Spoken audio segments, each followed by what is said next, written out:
Welcome, everyone. Thank you so much for being here. I'm Lilia Gonzalez Chavez, the Executive Director of the Fresno Arts Council. And since we can't do introductions of everyone who's here, turn to the person next to you. And if you don't know who they are, or if you do, choose someone else and introduce yourself very quickly. Okay.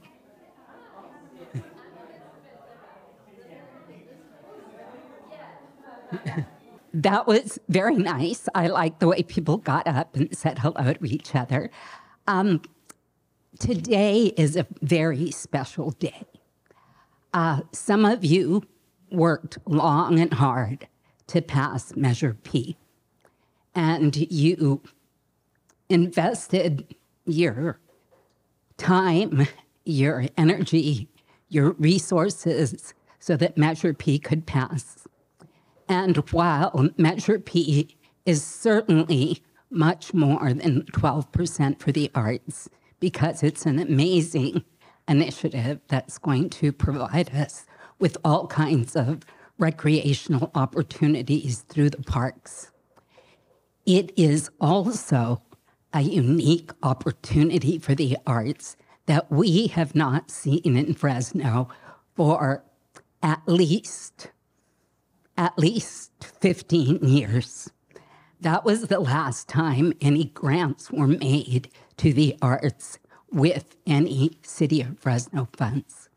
So this is a citizen-led initiative that allows us to fund the arts. Now, is it going to solve all of our problems?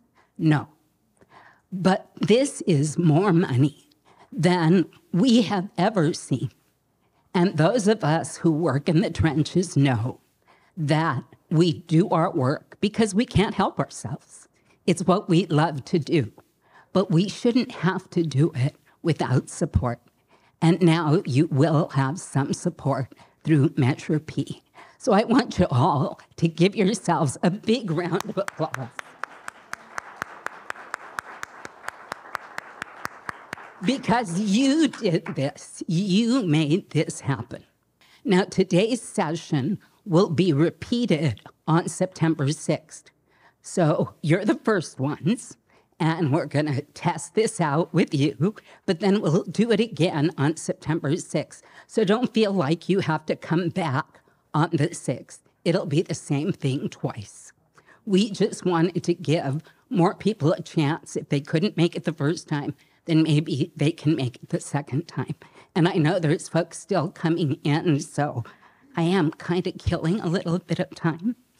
But also, if you look at the agenda, we are really pushing to get these guidelines approved by the city, and also to get the RFPs out as quickly as possible. So in order to make that happen, we already had a PRAC, a guidelines committee, and they met on August 23rd. So that was the first step. The stakeholders meeting is today, and as I said, we'll have another one on September 6th.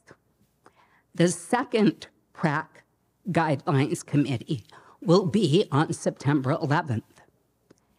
And then, with any luck, it has to be cleared through the city legal department. Then it will go to the PRAC on September 25th. When it goes to the PRAC on September 25th, it will look very different than what you're looking at today, because it will include your ideas today, some of them, and it will include some of the ideas that are presented on the 6th. It will include the ideas that the guidelines committee come up with, and then it will be made a public document once again when it goes to the PRAC. And if, when it goes to the PRAC, it has things in it that you're concerned about or you have questions, you can present to the PRAC at that time. because they will not officially adopt it. It still has to go to the city council for final adoption. And once again, you will have another vetting process. So there will be one more chance for you to look at it and speak up if you think there's something that is missing or something needs to be changed. Now, I'll tell you right now, it's not going to be what everybody wants. But we're going to try to make it as inclusive as possible and make it as easy for applicants to respond to so that people will be able to access this fund. After all, it is an arts access fund. We want people to use these funds. So we want to make it as user-friendly as possible and as inclusive as possible. And we're only talking about what is now averaging to be about $5 million per year. So while that sounds like a lot of money, once you start divvying up the pie, it really isn't that much money. But it is only for the city of Fresno. So it's much more than we ever had before, and it's going to take us so far in terms of changing our cultural life here in the city of Fresno and the opportunities that we all will have. So it will go finally to City Council on October 5th. If once that's approved, we hope to release the first RFPs, which are the requests for proposal, in November of this year. Those applications will be out for just over 60 days. The deadline is tentatively set for January 15th of 2024. So start thinking, either you're going to work over the holidays and preparing your grants, or you're going to wait for that last 10 days after the holidays to get your applications in. If we get everything clear, which is our plan right now, it's an aggressive plan, but we know you've been waiting a long time. And so then we will have the first funds out in April of 2024. It'll take us about 2 months to adjudicate all of the applications. Our purpose today is to consider what grant guidelines should look like. Some of you, and most of you as I look at the room, most of you have seen many grant guidelines. You've probably seen more grant guidelines than you ever want to see. And some of them are easy, and you say, wow, all my grant applications should be like this. And others are so long, you think you just presented a doctoral dissertation. And I've done those too. So we're hoping to get somewhere in between. We know we have to gather information, and we know we have to vet the applications, and there have to be clear rules about who's eligible and who's not. So we want you today to think like what you already are or might be, and that's applicants. Think of yourselves as applicants for Measure P funds. What would you want to see in these guidelines? Guidelines should provide an explanation of why funds are available. So you'll see a whole section on Measure P, the initiative, why it came about, and a section which is included in your handout that is from the ordinance specifically, and that identifies the 12%. You'll also learn about the Fresno Arts Council as the manager of the fund. The application should be easy to access and respond to. It should determine your eligibility. It should determine amount of funds that can be applied for. So we'll be talking about these things today. Questions in the application should be concise and not redundant. I can't tell you how many times I filled out an application where they ask me 10 different ways of how I'm going to impact my community. And I'm seeing these ads nod, and because we've all been there. And it's like, I already told you that. And so you have to reframe and answer the question anyway because you want the funds. We hope not to do that to you. Questions will lead to evaluation of applicants' ability to successfully use the funds based on how well you tell your story. We just adjudicated fellowship grants for the California Arts Council. It was real interesting. The outcome of that adjudication process was that the majority of grantees who were successful were in the literary arts. That should not surprise you. They know how to tell their story, and they were successful in doing that. And so they prevailed, and they took a large percentage of the awards in those fellowships. So it will be important that we create questions in this process that are simple enough for us to respond to, but also the kinds of questions that let you tell your story so that the adjudicators who review your grant applications know that, yes, you can do this work, even though maybe you've been doing it for 20 years without any support. But you still have to tell your story. That is the process that we work with. So now, if we can go to this next handout that looks like this.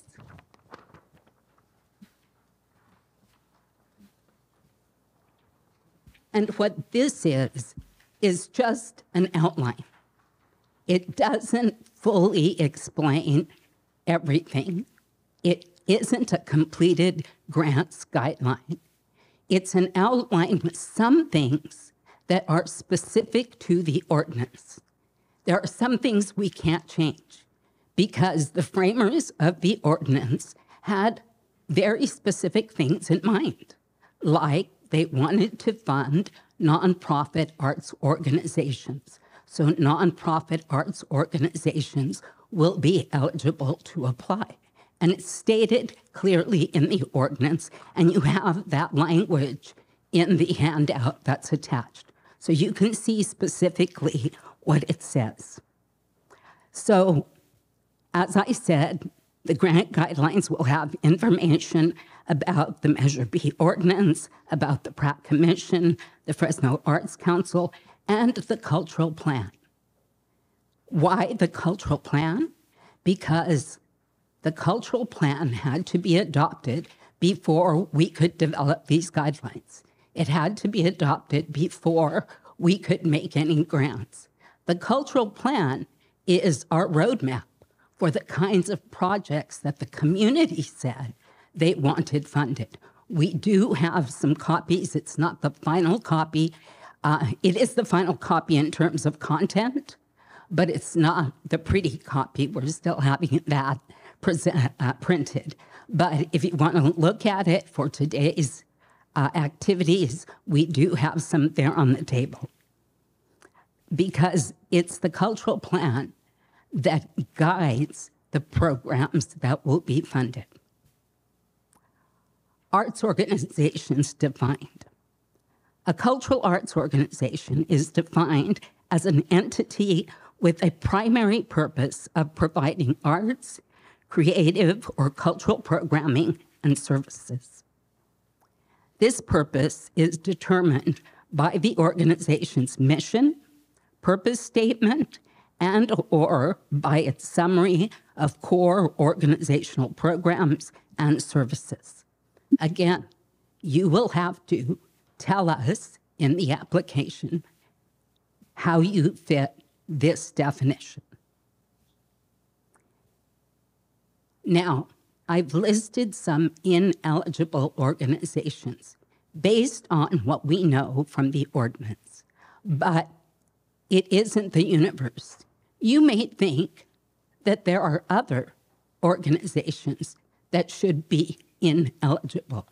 We have around the room large poster pages, and we have some small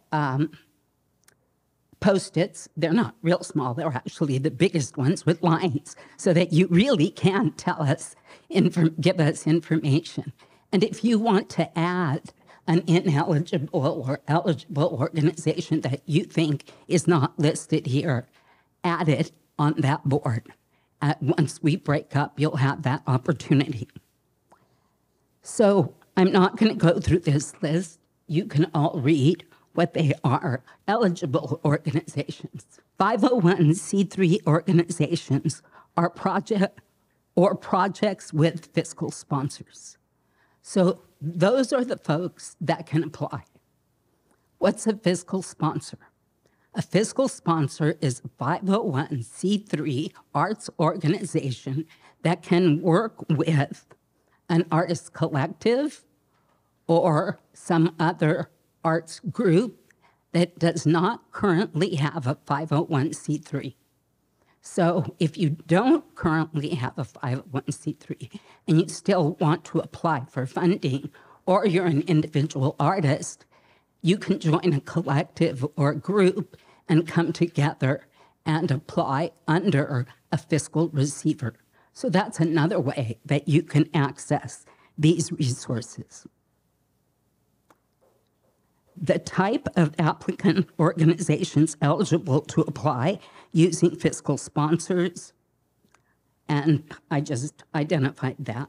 So the fiscal sponsor still has to have at least 2 years of arts programming and services. So the next is eligibility requirements. So again, this is specifically from the ordinance. You have to be a City of Fresno-based organization. These funds are collected within the City of Fresno for City of Fresno organizations. So if you're operating in Selma, I'm sorry, but we can't give you a Measure P grant. You have to have your official office in the City of Fresno. Arts programming applicants must have a minimum of 2 years history of consistent engagement in arts programming. That is not a requirement by anyone. It is a good practice, but if the majority of people think, you know, you really only need 1 year, tell us that. Or I think they should be in operation at least 5 years, tell us that. We want to know what you think. So there'll be an opportunity under eligibility requirements for you to tell us that. Write that on the Post-it, let us know.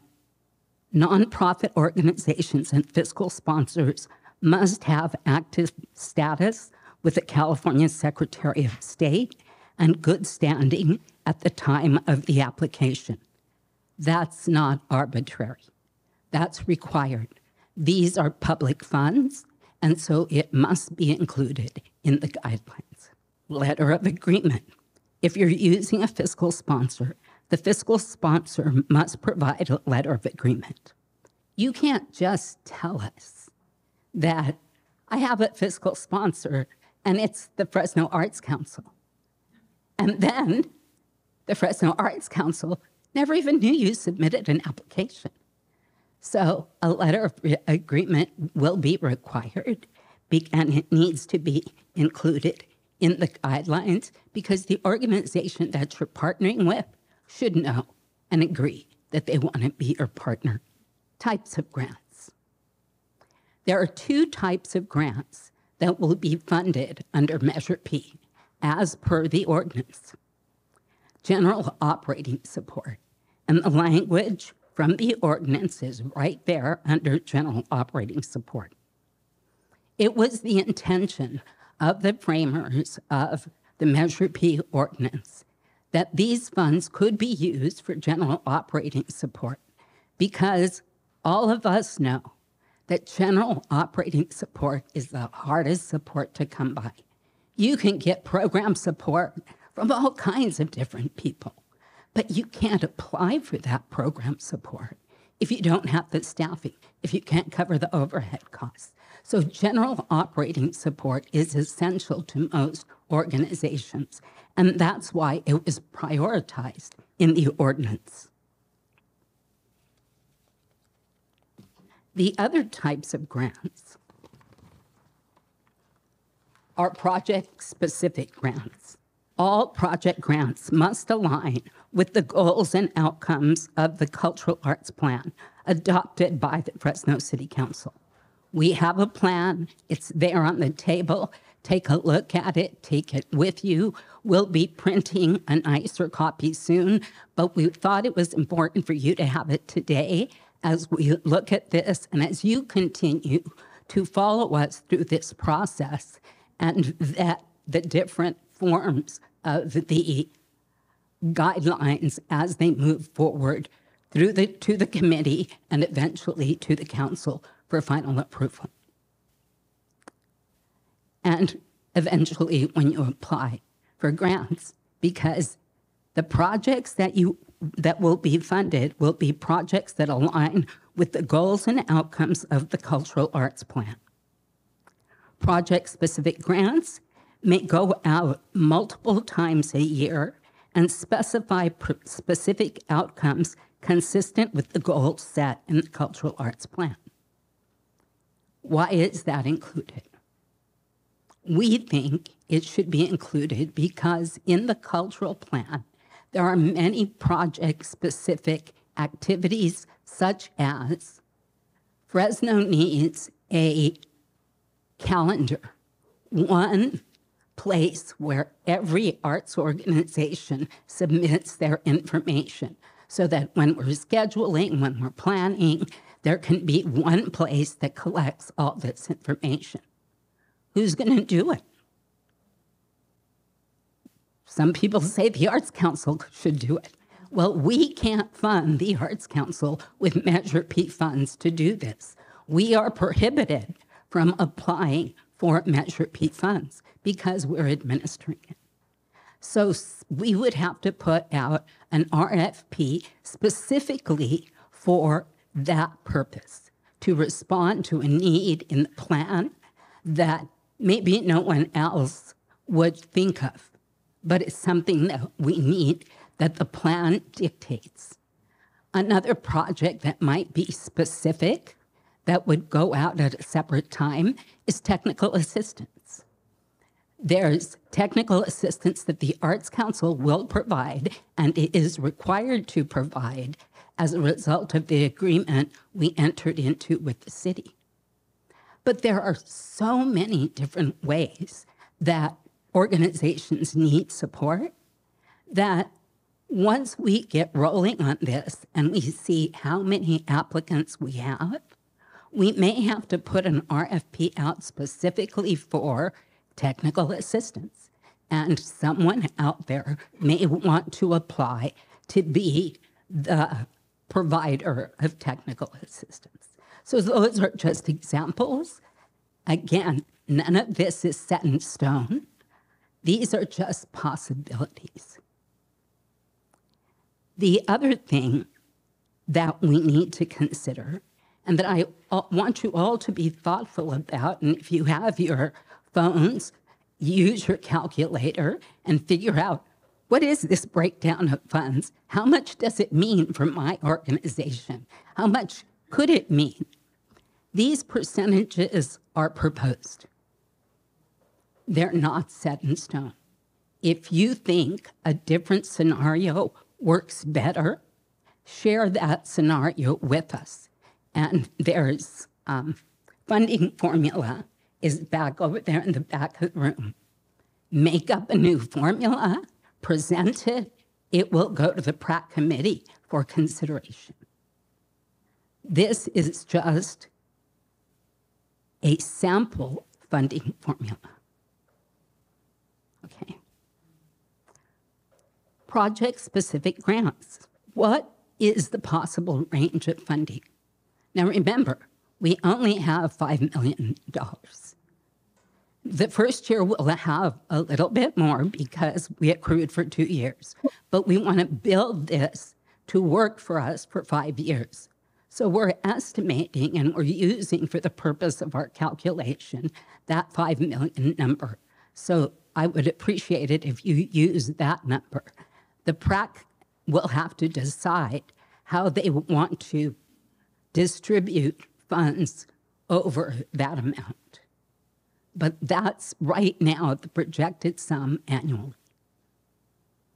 So project-specific grants could be funded from $2,000 to $200,000. We all have worked on projects that are even more than that. But we have to be realistic. We only have so much money, and this room is full right now. And it will probably be full again on the 6th. It's under operational, general operating support.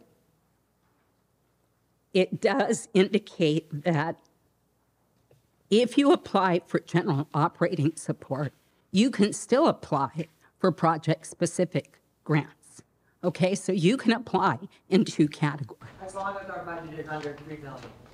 As long as you're, well, that's not set in stone either.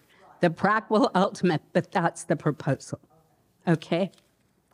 So you can apply for both general operating and project-specific grants. Funding restrictions, organizations with budgets over $3 million must choose between general operating support or project-specific grants, okay? So that's where that stands out. And it's because those projects funded at that level will take a big chunk of the funds overall. So we want to make sure that there's still enough to go around for everyone else. And that's why that's in there. But if you think that's not fair, if you think it shouldn't be in there, tell us that. We want to hear. If you think, right on, you keep that limit in there. Tell us that too, because you are the ones that will be applying for the grants. We need to know what you think about this process.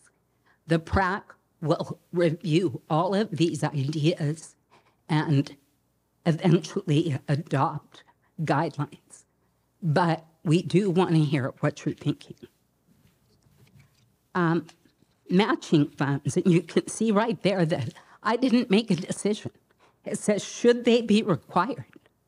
I don't know. Tell us if you think matching funds should be required or not. For some organizations, matching funds make it prohibitive for them to apply. In fact, until Measure P funds were available, we could not apply for National Endowment for the Arts funds.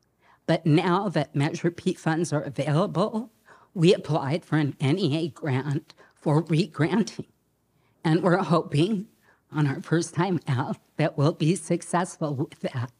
But until now, we could never apply. So it's an issue that comes up a lot. Matching funds, the reason matching funds exist is because it stretches your dollars. You can do a larger project. If all you have is $50,000, you can apply for another $50,000, and now you can do a $100,000 project. But it also limits, it makes it hard for some people to apply. So that's a question. Tell us what you think. The online application process, we're already setting that up. We use Submittable, which is an online platform.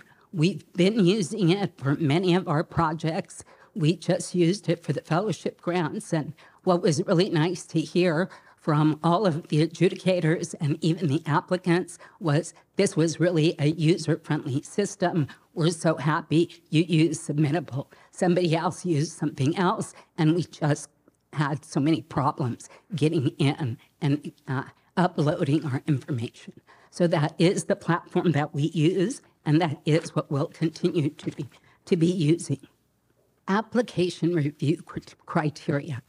This is the questions that we will ask that will allow you to tell your story.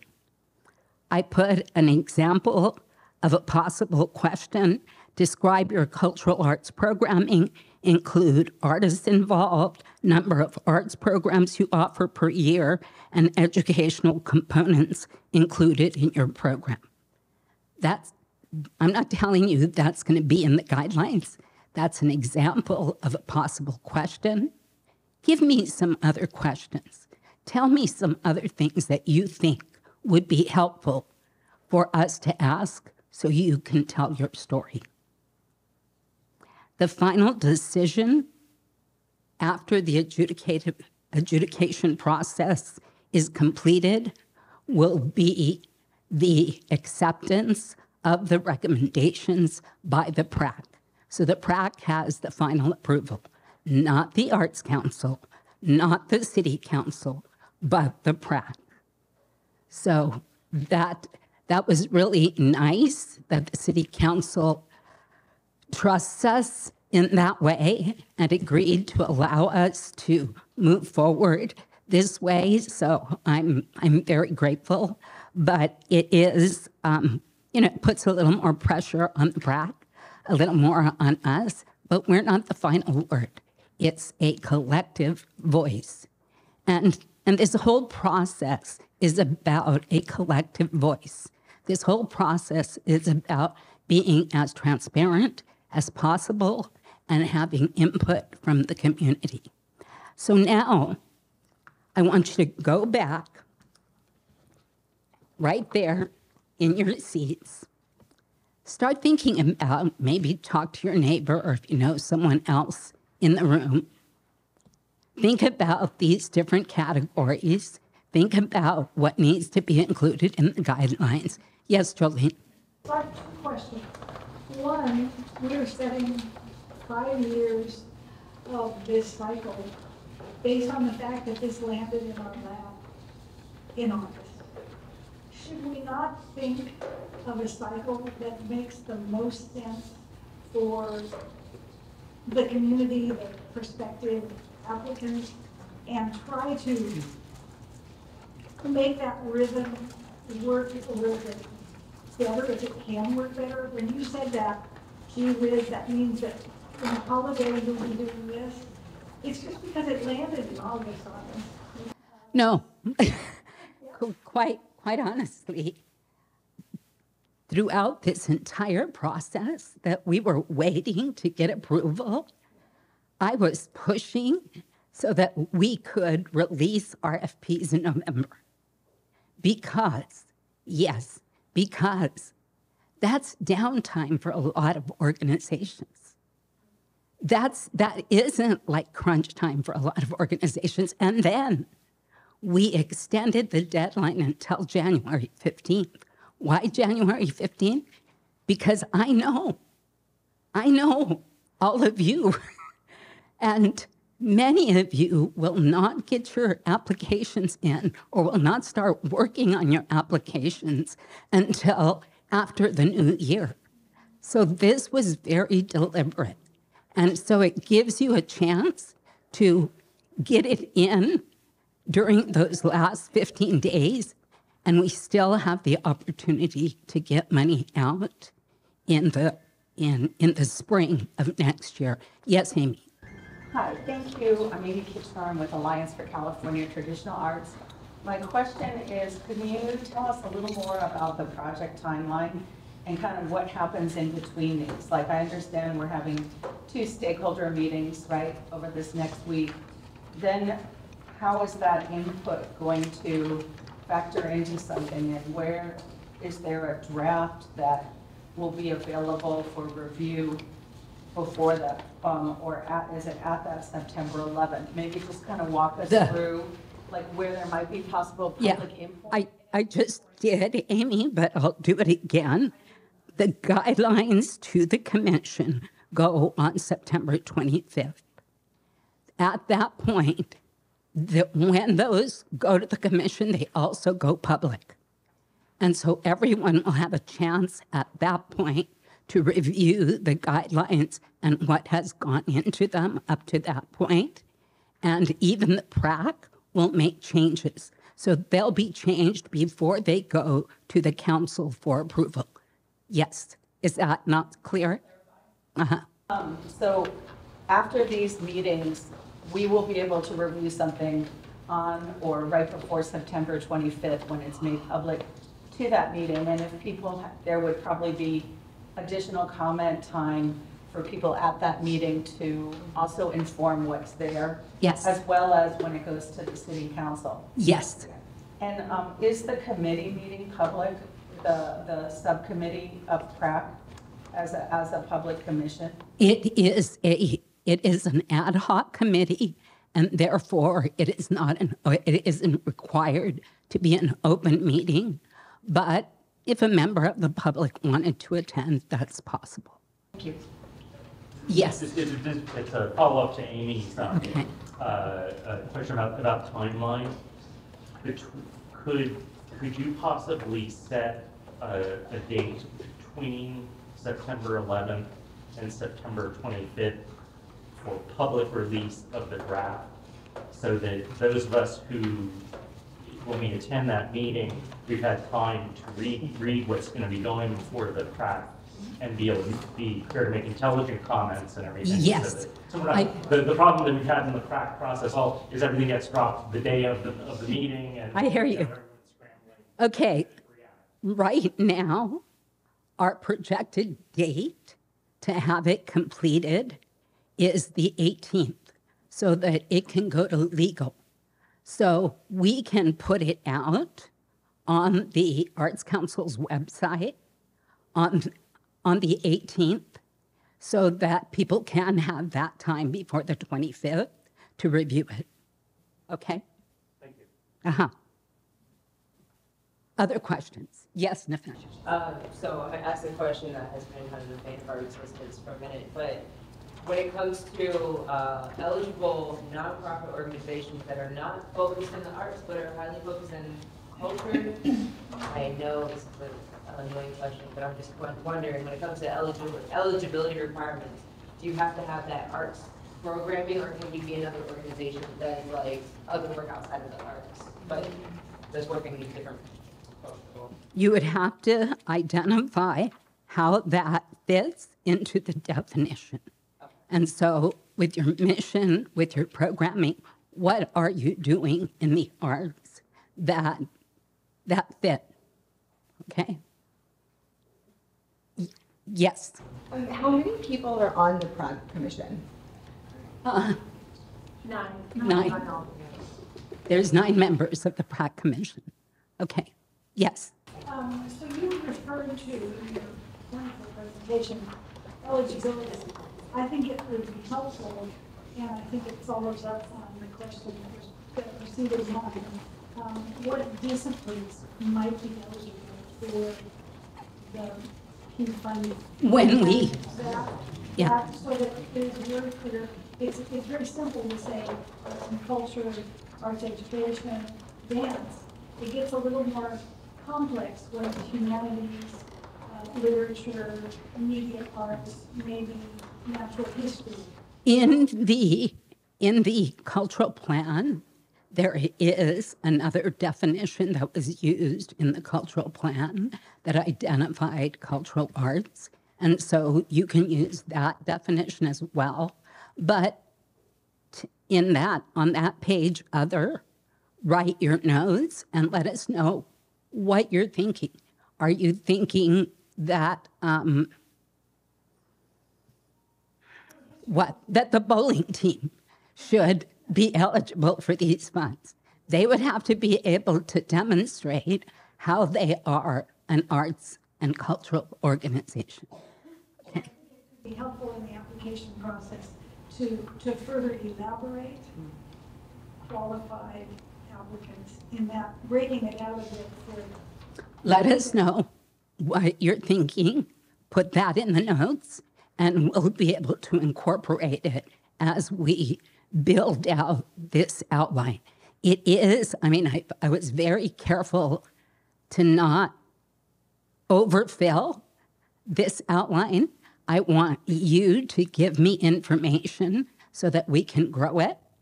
There's so many guidelines out there, and we actually looked at several others to create this outline. But we wanted to tailor-make this to you. So that's why we're going through this process, and that's why we're asking you to tell us what you think. Was there another hand? Yes? At the very end of this process, when the commissioners are deciding on a grant, can they decide to give you less than you applied for? Or are they beholden to give you what you asked for? The allocations are going to be dependent on the number of applicants and the funds available. Right now, one of the things that we're collecting is, I mean, you're here for two purposes for me. One is you're helping us build the guidelines. But the other reason you're here is we're wanting to document the interest and the number of people that might be applying for this fund so that we can begin to make projections of how many pieces will this pie have to be divided into. Because we want to make sure that we are making as many grants as possible, but also the grants have to be, they have to be substantive so that you can deliver high quality service. Yes, you have your hand up. So, do we know what the pie is? Not yet. The pie is estimated at $5 million annually. That will fluctuate. In this first year, we actually have a little more than that, and it will be up to the commission, to the PRAC, to make those allocation decisions. Okay? Is it Yes. true, Emily, that we have 30 million banked since 2019? Not for the arts. Not for the arts. I think what is confusing to a lot of folks, and I'm not sure how to clear this up except with all of you here today, because you're all smart people and you're going to understand this, and that is that the Measure P initiative is much larger than our little 12% for the arts. And so you'll hear larger numbers about Measure P, but those other larger numbers are committed to parks programs, not to the arts. So that's why we're hearing some really big numbers out there sometimes because it's Measure P funds, but it's not arts funds. Okay? Yes? I'm a little confused. I remember during the campaign that there were testimonials from people in the Parks Department that claimed that if the arts programs in the parks had not been discontinued, we'd have a much lower crime rate and kids would be in the parks. So if there are art programs in a neighborhood park, is that competing for the same arts coefficient? That's different. No, there's actually designated funds in Measure P. There's designated funds for activities that happen within the parks. Okay, and that's not this fund. Okay, yes, Tony. Now, you say that's not this fund, but I suspect if the Shinzen Garden went to the Parks Division side and asked for money to support their plein air festival, I suspect they might get an answer different than what you just suggested. No, I don't think so, because, no, because the plein air festival is uniquely an arts project. And so it could be eligible under this fund for a project-specific grant. The programs that we're asked about are programs that are happening in parks and recreation facilities. And those are youth programs that are happening for the youth in parks and recreation facilities. And there's a separate bucket of money in Measure P that allocates resources for that purpose. And that's why they've been building a lot of those services currently. And have they been, so have Measure P Parks funds been deployed for art projects such as you're describing in the parks yet? I can't tell you specifically. Where's Laura? And Laura's new to the commission, so there's yeah. Capital projects. Right. They have been, and I'm actually not even going to respond to that because it's not germane to our process. Okay, yes. So the arts in the parks, the title is misleading, right? So like, I think a lot of people think that the funding is for arts that are going to be going on in the parks. And Yeah. that's not the case. Essentially, all this money can go to arts-based or cultural arts programming or organizations, and none of that money, or none of those programs could be happening in parks. What's it? They could be happening in parks, but actually, Measure P was never called Arts in the Parks. So if you heard that, that is miscommunication, because the Measure P is parks and arts, not arts in the parks. Yeah, okay. So, yes. So for the, like, let's say there's an art collective or artists that have been doing work in the city but are not connected or affiliated with an organization, and they have an art collective that have not been formulated as an art collective for the last 2 years. Is there any way they can access those funds? Give us an example. Tell us what that would look like in your notes. Okay? Because that's one of those questions that we're really going to have to think about. In fact, in the first meeting of the PRAC subcommittee, those kinds of questions came up. Are we going to fund projects that have been around for 2 years? Can a project that's only been around for 1 year apply for funding? Those are the decisions that we have to make. Why it's important for you to tell us if you think that's important. If enough people say, it's crazy, organizations shouldn't have to be out for 2 years before they receive funding. If that's what you think, let us know. We'll share that information with the PRAC, and they will come to some decision. Mine is not to present a completed project today. Mine is only to allow you to have input and tell us what you think should go into the final product. Yes? I'm thinking about the fiscal sponsors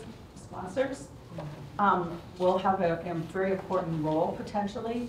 And I don't know of any other fiscal sponsor that has 2 years of arts experience other than the Fresno Arts Council. And you have a wonderful fiscal sponsor program. And so who can do this? And what needs to happen so that there is a pathway for individual artists and unincorporated groups to access this funding? We've actually been talking to different groups that we know manage funds well and are arts programming organizations to see if they might consider being fiscal sponsors, because one of our roles will be to help individuals and or organizations find those projects that can function as fiscal sponsors. You're right, there aren't a lot of them. Somebody's going to have to add something to their operation. Now, fiscal sponsorship doesn't always require, just in case anyone out there is interested, fiscal sponsorship doesn't always require the technical assistance that we provide at the Arts Council, but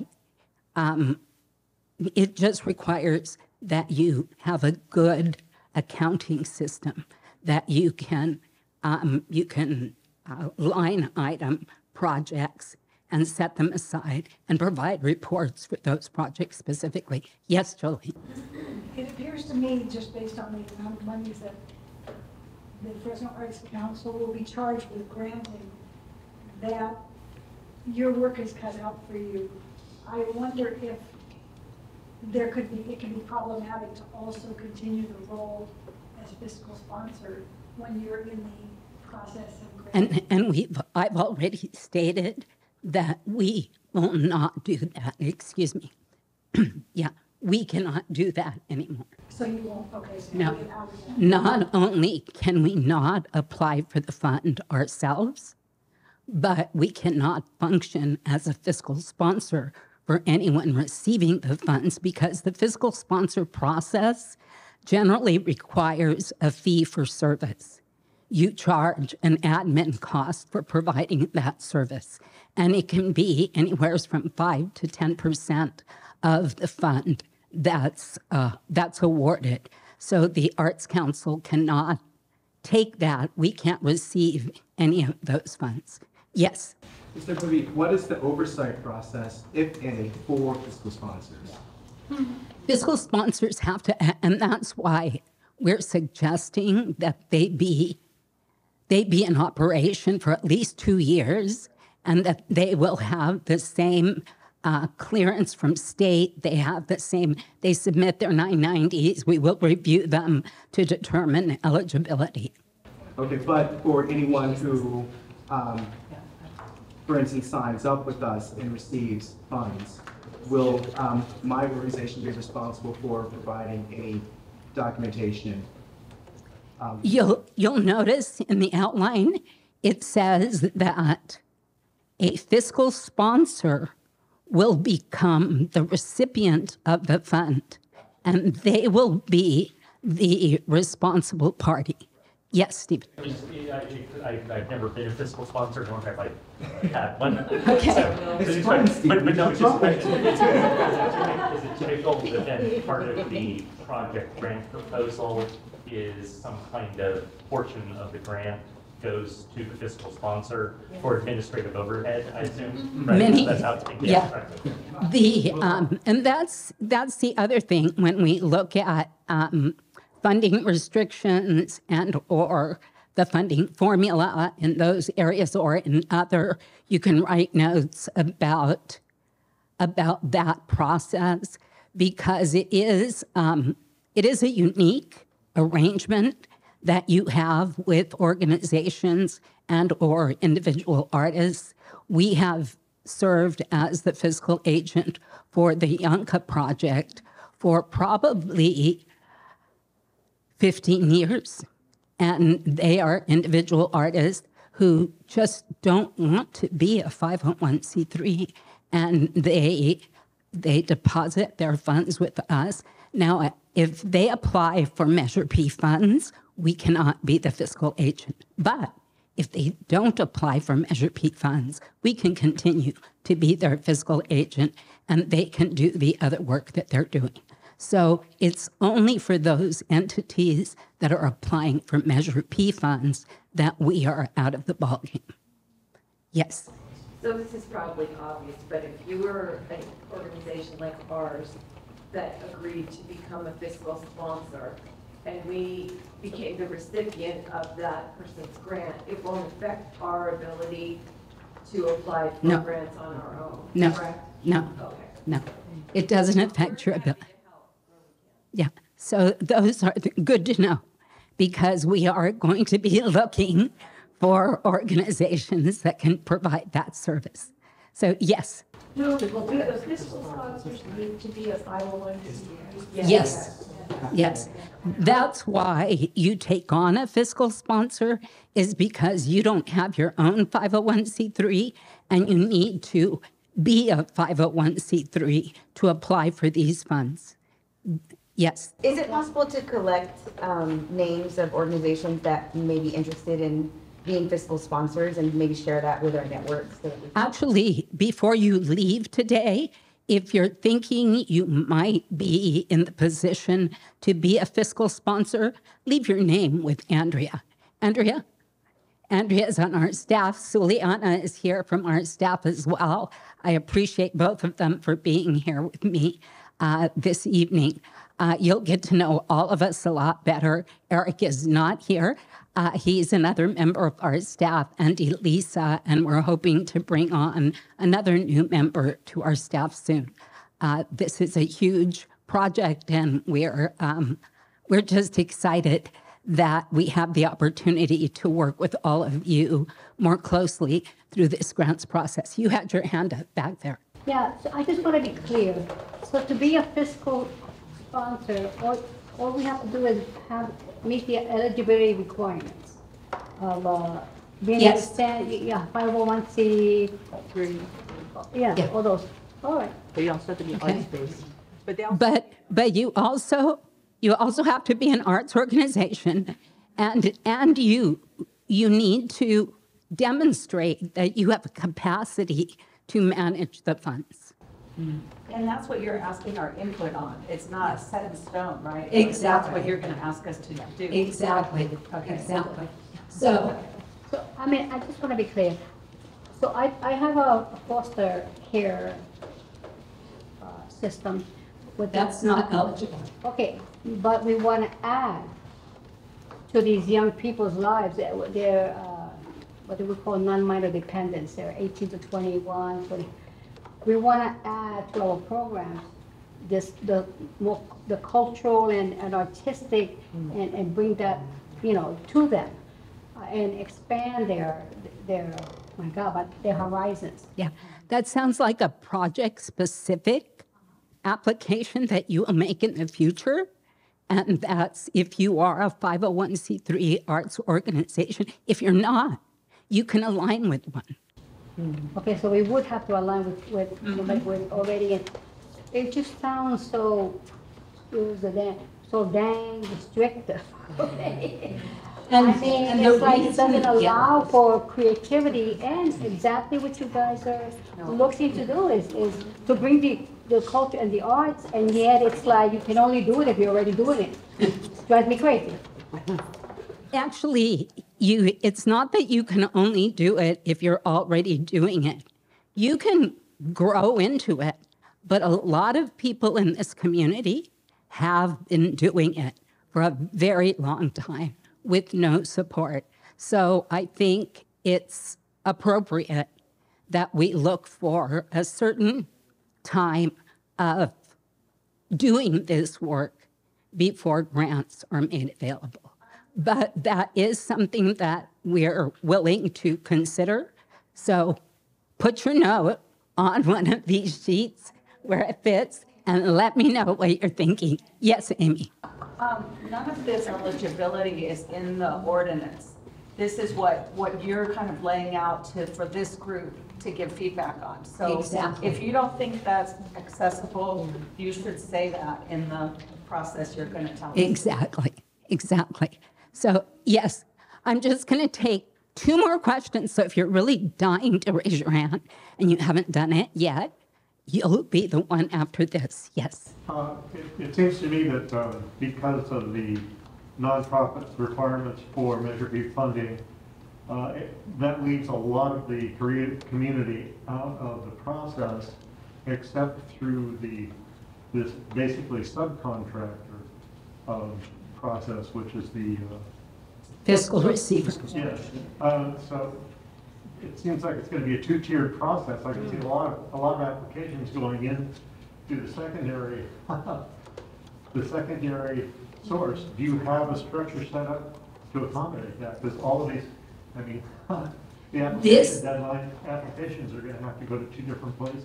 No, they'll all come through the same process, whether you apply with a fiscal receiver or you apply as an independent organization. They all will come through the same process. So that's not going to be an issue. What will be an issue, and we're ramping up for it, is this is the first time we do this. We don't know the universe yet. We don't know how many applications we will get. So that's the unknown variable. And what you're doing for us today is giving us a sneak peek of how many people might be applying. Okay? Yes. All right. If there's not some other pressing question, that, of course, Jolene. I have one pressing question, and it has to do with monitoring and evaluation. So that you know, after you grant these funds in 2023 or 4, that your larger organizations have more auditable records, will there be different standards for different size organizations to validate what the monies that are going to flow out to this community? So I'm just concerned with that. I'm not sure I understand the question, but it is a little premature because that's a question that we'll be having to have once we've created the guidelines and we've identified what processes we're going to be using. But what we do know is that all organizations will have to meet the same standards of reporting. So we'll review everyone's 990s. They will have to submit 3-year projected budgets. So those are the kinds of measures that will be in place that help us identify whether or not organizations can do that. But that's not really in the guidelines, that's in the application. My reference is after the money's flow out, is there any reporting back? Yes. Interim Yes. report, final report. Yes, that's the evaluation process in the end, and people will have to submit. But again, we're premature. That's something that will, when we first release our first RFP, we will give you all of that information. Okay, yes. You're finishing, but I do think if you're applying for a grant, you need to know how you're going to be measured. Definitely, definitely. Yeah, no, and that will be in the RFP process. In that RFP, it will explain all of that. Yes. Okay. General liability insurance requirements, same as the city? That's not in the guidelines. That's going to be in the application. We don't usually deal with that in a grant. That's something that you have to address when you have a project with the venue or facility where you're doing the work. Yes. Ugo. Yes, on the question of eligibility, it cites that you need to have a principal office in the city. We know what has happened with just as a Chavez Avenue, right? Where it's spotty, I mean, they're in the city, but they're city islands. You have to be in the city. So It's not, if it's in a county, it's in a county. period. Period. So. Stop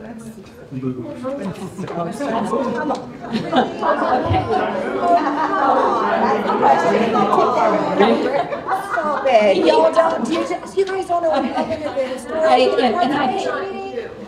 I didn't make that decision.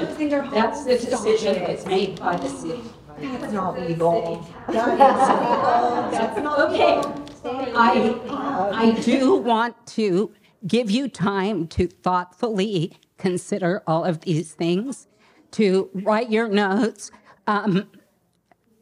Andrea has Post-its, the big ones with lines, and you can attach them and make a long snake of an answer if you want, but we might have some pretty interesting art pieces by the time we're done. So put your Post-its up on the poster boards throughout the room.